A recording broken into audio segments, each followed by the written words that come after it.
tudo bem? A gente continua aqui com a cobertura do Latam Retail Show, 7ª edição desse evento, que é o maior evento de varejo e consumo B2B da América Latina e que finalmente voltou a ser presencial aqui em São Paulo, no Expo Center Norte. Eu sou a Ana Freitas, editora-chefe da plataforma Mercado e Consumo, e recebo aqui agora no nosso estúdio, Mercado e Consumo tem um estúdio montado aqui dentro do Latam, a Karen Cavalcante, que é a sócia da Mosaic Lab, empresa de pesquisa da Gouveia Ecosystem. Tudo bem, Karen? Bem-vinda. Ótimo, tudo bem, todo mundo que está assistindo a gente. Está sendo incrível esses dias, muita informação. Eu até falo assim que é muito mais que um evento, aqui é uma comunidade de conhecimento, porque você fica o dia inteiro aprendendo, né? Pegando informação, trocando, é muito bacana. Rico, né? Dá até pena que a gente não, são tantas coisas acontecendo simultaneamente. Mas não tem mais pena, porque tem um online, você pode assistir o que você perdeu, né? Porque não consegue estar no mesmo espaço-tempo nas duas, né? Tem muita palestra simultânea. Esse é um dos bons legados, pelo menos um legado bom que a pandemia nos trouxe, que é a gente se ambientar com esse mundo online simultâneo e paralelo, né? E a Karen e a Mosaic trouxeram aqui várias pesquisas, né? Falando do comportamento do consumidor no Latam Retail Show desse ano. Uma delas é muito bacana porque a Mosaic já tinha feito em 2 anos anteriores, então tem aí um histórico interessante para comparar, que é a pesquisa do consumidor de amanhã, né, Karen? Fala pra gente um pouco o que essa pesquisa trouxe de insight atual e o que a gente pode perceber aí que mudou ou que não, que permaneceu, que aconteceu da pandemia de comportamento e continua agora. Esse estudo foi muito bacana, ele é muito rico porque assim, várias coisas a gente tem exatamente a mesma pergunta ao longo do tempo. Então, por exemplo, uma das coisas que a gente mede é quando são as preocupações das pessoas, porque preocupação move as suas movimentações, né? Se você está feliz, você vai comprar mais, se você está preocupado, você vai comprar menos. Então, por exemplo, uma das coisas que a gente viu, né, nessas partes das mudanças da coisa, que cresce cada vez mais essa coisa de você ser hyper conveniente, né? Que a gente até chamou essa tendência. É uma tendência que ainda cresceu. Todo mundo fala assim, não dá mais para ser mais conveniente. Dá. Porque assim, o consumidor ele está colocando outras camadas aí, então ele quer que seja rápido, que seja agora e que seja grátis.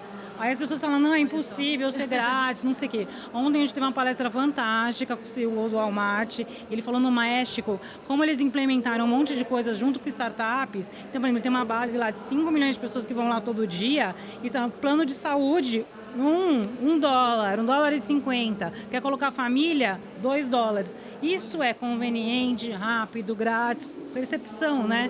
De ser grátis. Isso foi uma tendência que está crescendo muito.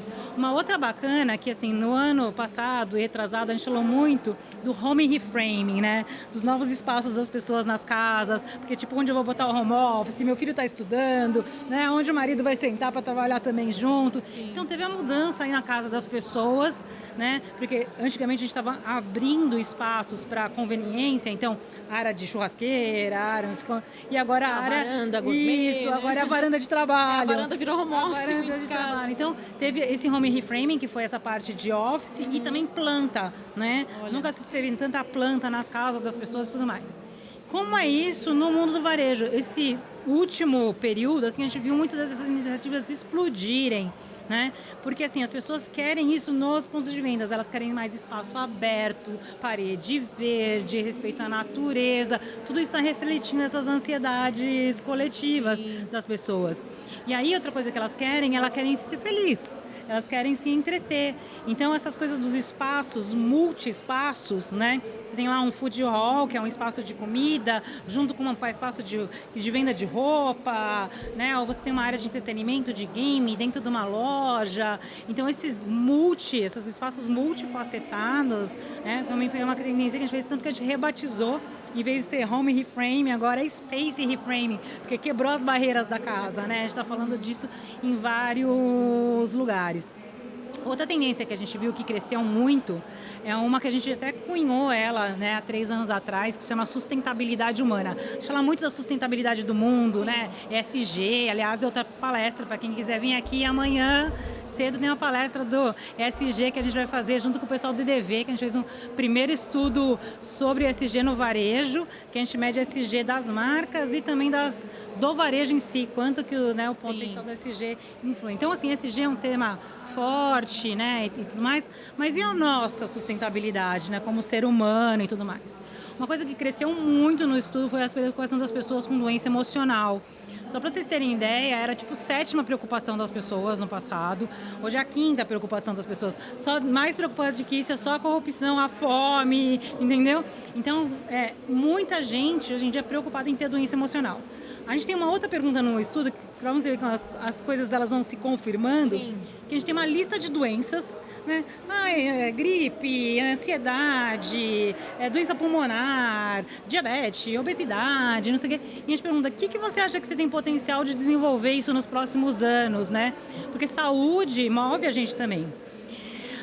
A primeira, mais forte, que as pessoas têm mais medo de desenvolver, é doença emocional.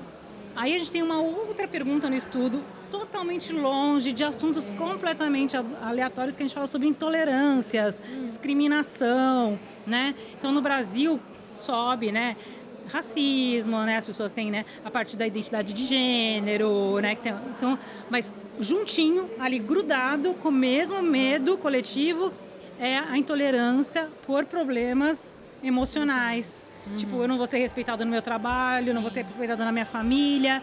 Então, isso é uma coisa que está um sequenciamento.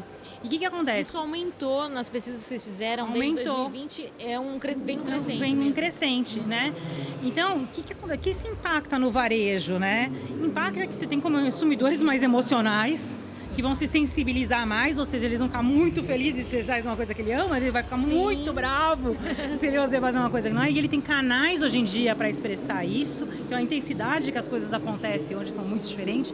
E o varejo é um canal que a gente fala humano para humano. Por mais que você tenha o e-commerce, você tenha tudo, é um canal que você tem muito do relacionamento humano. Então você tem o humano dos seus clientes, você tem os humanos dos vendedores e tudo mais. E isso vai refletir na sua capacidade ali de segurar, de reter os seus colaboradores, ou de ter um ambiente que ele consiga ter uma boa qualidade de vida e, consequentemente, o consumidor. Então, é uma coisa que é muito séria, que as pessoas precisam se preocupar. A gente tem várias empresas, quando a gente fala marcas, né, marcas de consumo, que já não tem só o cargo do RH, eles têm um cargo de pessoas que cuidam dessa parte, né, dessa parte do pensamento da pessoa, né? Do humano, do psicológico, entendeu? Então, realmente é um ponto aí que a gente tem que olhar bastante para frente. Muito bacana. Uma outra coisa que eu acho que era legal a gente trocar ideia também é assim, a gente falou muito de conteúdo nesse estudo, né, das tendências, do movimento. E assim, a gente viveu numa era, durante muitos anos, até vamos falar da era pré-histórica, quando eles escreviam na parede, que era uma ideia de você receber conteúdo. Então você recebia a propaganda e você aprendia com ela. Você ia na loja, você recebia a embalagem, a informação da embalagem, aprendia com ela. E o aprendizado das pessoas, as pessoas sempre reproduziram o discurso que ela aprendia na mídia e tudo mais. Aí a gente passou por uma fase de produção do conteúdo. A produção do que se fala sobre as marcas, do movimento, saiu só das mãos, né, das marcas, da entidade, da mídia. De grandes empresas de mídia, né? Exato. E foram para a mão dos consumidores. Então, hoje você tem os influencers, né, como uma porta-voz. O que a gente já está vendo de tendência, que é o próximo caminho? É a imersão no conteúdo, que é muito mais do que você só produzir ou você só escutar, receber. Sim. É você imergir nele, que entra aí metaverso, realidade aumentada. Então, assim, o metaverso é aquele tema, né? Todo mundo pergunta, né? Metaverso, o que vai ser o metaverso, não sei o quê. A gente tem uma opinião, assim, que o metaverso que a gente está vendo aqui é um experimento, né? Porque a gente vai evoluir muito em imersão. Sim. A gente trouxe até uns exemplos, né? Não sei se as pessoas conhecem aqui, mas tem uma lente que chama Mojo. Você põe no olho e você consegue ver coisas no seu ambiente. Quantos metros tem daqui até ali? Quem está me ligando, aparece o nome. Isso é o que a gente fala, assim, sem fricção. Sim. Né? Não é o metaverso do VR, que é o metaverso enorme. É como o celular dos anos, entendeu? 80, né? Aquela coisa desse tamanho. Exato. Se ficasse daquele tamanho, a gente não ia fazer as mesmas coisas que a gente faz hoje. Hoje você faz sua vida inteira no celular, né? Você muda tudo isso. Isso daí vai mudar. A gente tem muitas vezes sem essa fricção que você comentou, né? Sem perceber que você está pagando, que você está se relacionando ali, né? Muito natural. Exatamente. E o consumidor acho que carece ainda muito disso, né? Precisa disso, se acostumou pelo menos. Super. Né? A gente trouxe o exemplo também de uma empresa que ela desenvolveu cheiros para online. Olha. Então você vai ter um sensor aqui, então a gente está conversando, daí eu falo, então, Ayana, vamos lá para a nossa floresta. Aí sai cheiro aqui, sai cheiro para quem está assistindo. Então, assim, a imersão vai mudar muito a nossa sensorialidade, né? Hoje a gente teve a oportunidade de fazer uma palestra sobre tecnologias. Ah, sim. Uma da parte que as pessoas mais adoraram foi quando a gente falou dos metamateriais. Você sabe o que são os metamateriais? Não faço ideia. Então, tem a impressora 3D, né, que é o boom sim. das coisas. Aí tem a impressora 4D, que imprime com metamaterial. O metamaterial, ele é um material que ele muda de acordo com algum estímulo. Pode ser luz, pode ser calor, pode ser frio, pode ser vibração. Então você, por exemplo, imagina que eu imprimi um casaco com metamaterial. Aí começa a esfriar. O meu casaco expande, fica mais forte, né? Ou começou a fazer muito calor, ele vai diminuir a fibra e vai ficar levinho, entendeu? Ou, por exemplo, eu tenho um sapato que tem uma plataforma baixinha. Se eu estou andando muito, não sei o que, ele vai aumentando aquela plataforma, né? Então, o metamaterial vai ser uma super evolução. Então, assim, são coisas novas que estão evoluindo. Não é só o tênis ficar colorido, né? Sim. Que a gente está acostumado tênis de cheirinho. Não, é muito mais do que isso. A gente vai ter muitas evoluções ainda e as coisas são muito... Quando as pessoas falam assim, as evoluções são muito rápidas, são mesmo. Assim, não, são cada vez mais, né? A gente não vai conseguir acompanhar tudo, mas é muito importante a gente experienciar várias coisas. E nem gente que fala assim, eu vou esperar o metaverso acontecer. O metaverso não vai acontecer, gente. O metaverso já está acontecendo. São essas microexperiências que a gente chama de pílulas. São pílulas que elas vão se juntar e depois a gente vai ter uma coisa coletiva, global, sem barreira, sem ser... tipo, uma empresa autônoma, alguém ligando isso, né? Porque o conceito do metaverso é uma coisa de descentralização, de liberdade, de fluidez, né? Então, isso que vai ser aí o futuro. Você falou de uma coisa que eu lembrei hoje também, a gente teve 2 palestras bacanas aqui de manhã que foram sobre a situação da Ásia, da China, né? Sim. E os palestrantes falaram muito disso, assim, que a China, a diferença da China, e por que a China hoje é um exemplo para o varejo, né? E uma referência quando se fala em inovação. Porque eles vão experimentando tudo. Tudo. Né? Primeiro que eles têm escala também, tem um público consumidor enorme, né? Uma massa enorme de consumidor lá. Então, eles não esperam o negócio de fato virar tendência. Eles vão experimentando e tem coisas que dão certo, de 10, 9 possivelmente não dão certo, mas uma dá super certo e vira o mundo repete, né? Vira referência para o mundo inteiro. Não, né? Eles passaram, teve uma palestra aqui, acho que 2 anos atrás, no Latam, né? Do cara da China, ele falando como a China evoluiu, né? Porque a China era um lugar de cópia, um lugar de pseudoprodução e agora é um lugar de macroevolução. A China é tipo Matrix. Né? As experiências que você tem lá de compra, consumo e tudo mais. Eu lembro que, acho que foi ano passado, quando eu estava falando do Pix, né? Começou o negócio do Pix, não sei o quê.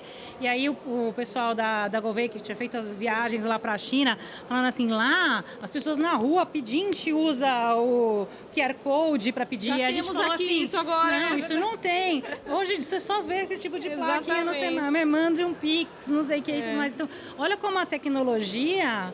Quando ela é fácil, quando ela é usada, ela flui. A adesão é muito simples, é né? muito o Pix alta. mesmo é um tipo de tecnologia, porque às vezes a gente fala em tecnologia e acha que tem a ver com geração, né? Ou uma questão geracional de idade, facilidade e tal. Mas o Pix, por exemplo, o WhatsApp também. É uma prova de que algumas tecnologias, pela sua usabilidade, podem ser acessíveis para todo mundo, né?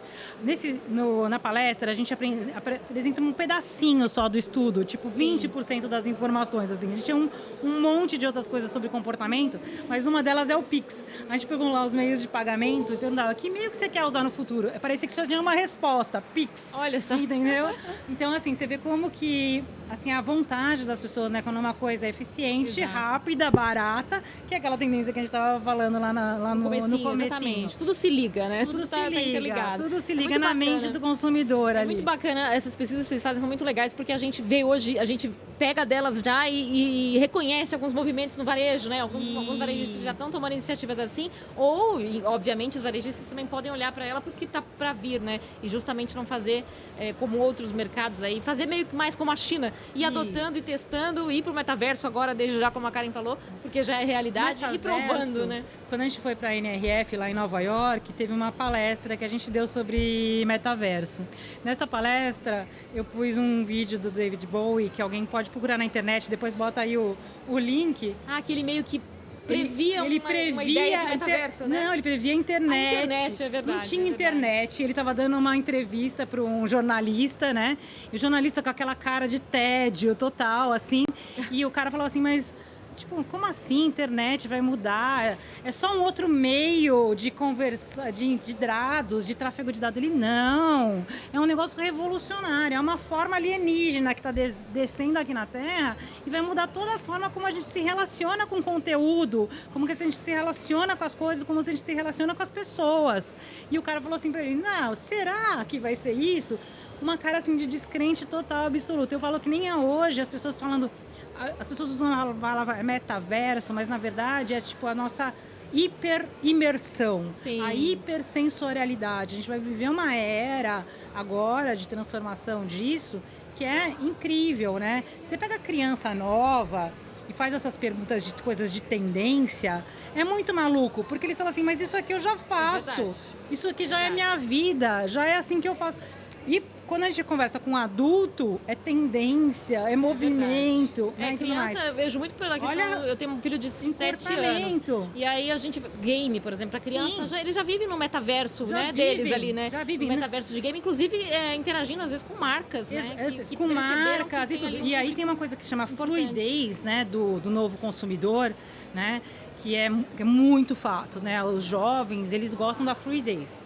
Seja fluidez de conversa, fluidez de gênero, fluidez de jeito de ver a vida, fluidez que eu vou ligar com as marcas, não preciso ficar preso a elas, né? E tudo mais. Quando você vê eles jogando, vocês vê esses tipos de comportamento, né? Quando eu jogava na minha época, ainda jogo, mas você tinha lá as roupas de meninas, roupas de meninos, personagens assim, assim, assado. Tipo, sei lá, eu vejo meu filho jogando de Arlequina, o amigo de não sei quem, aí no outro dia, sabe? Não tem isso, assim, né? Essa separação, né? E tudo mais. Então, eu acho isso é muito bonito dessa nova geração. Às vezes é um pouco difícil das pessoas se familiarizarem, porque tudo a gente tem que aprender, né? E falar em aprender, eu acho que é legal falar da... Hoje a gente teve a palestra da tecnologia, veio o pessoal da Americanas e apresentou pra gente o conceito da AmiGo, que é uma loja autônoma, uma loja autônoma, lá no Galeão. E uma das coisas que ele falou, assim, que o consumidor, quando vai, às vezes a pessoa sai e fala assim, tô roubando? Ele mesmo se sente, às vezes, mal, né? Entendeu? E é uma sensação engraçada, porque eu também tive essa sensação quando eu fui a primeira vez. Você sai sem nada, né? Não tem... É fluido, assim, você nem abre a porta, você não tem nenhuma catraca, nada.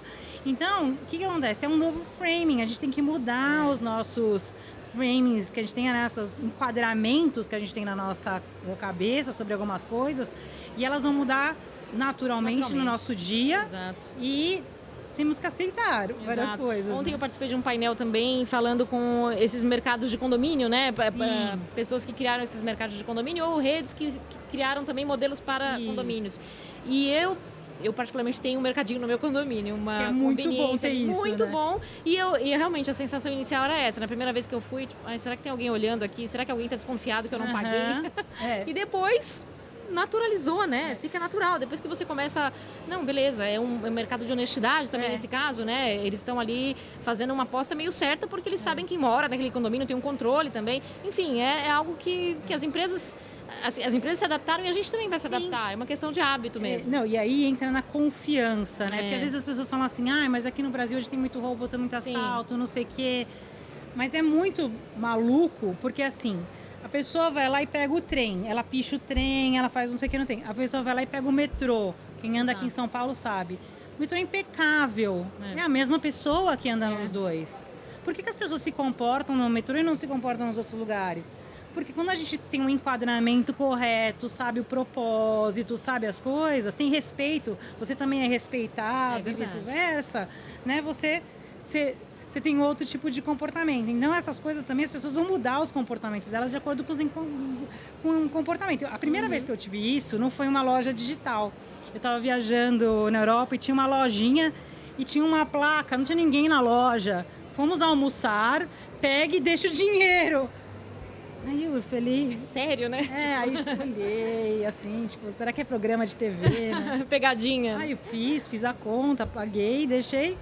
E era uma coisa que foi crescendo, entendeu? Então, quando você vai da loja autônoma, é um pouco disso, né? Tem gente que pergunta inicial, dentro, né? posso pôr na bolsa? Posso pôr não sei aonde? Pode, né? A relação de compra é outra. Ninguém está achando que você está roubando, que você está pondo... Exatamente, a relação é outra. Você definiu muito outra. bem. Muito bacana. Bom, a gente poderia ficar aqui horas falando, porque a Karen tem, além de muito conhecimento, muita propriedade para falar de varejo, tem... Né, tanta pesquisa que vocês fazem, tanto conteúdo aqui, e a gente vê, é muito bacana, eu gosto muito dessa parte de quando a gente fala de varejo, como o varejo é motor, né? É motor. Não, e coração ali, coração, né? E ele evidencia muito o nosso comportamento como consumidor final, né? Eu gosto muito dessa economia da vida real, sabe? Que vocês trazem esses dados e a gente vê, não, realmente é isso que está acontecendo, eu me identifico com isso, né? A gente vê esses movimentos, é muito bacana. Assim. O varejo, quando eu falo varejo, não é só supermercados, mercado, é a farmácia, são os restaurantes e tudo mais, salvaram a nossa vida na pandemia. Total, exato. Né? E se revolucionando rapidamente. Um período curto, né? Exato. Assim, tipo, é um setor que, assim, tipo, multiplicou seu potencial de coisas para fazer de uma forma fenomenal, ainda com 500 milhões de restrições. Exato. Então, assim, é incrível esse incrível setor. Mesmo, esse vigor, né, que o varejo tem e mostrou num período tão crítico como esse que a gente enfrentou. Karen, super obrigada mais uma vez pela presença aqui no estúdio. Obrigada a todo mundo também, super obrigada, Ayana. Estamos aqui super de portas abertas, precisando de qualquer coisa do consumidor, pode chamar a gente. Super. Obrigada a vocês e a gente continua com a cobertura especial aqui do Latam Retail Show 2022.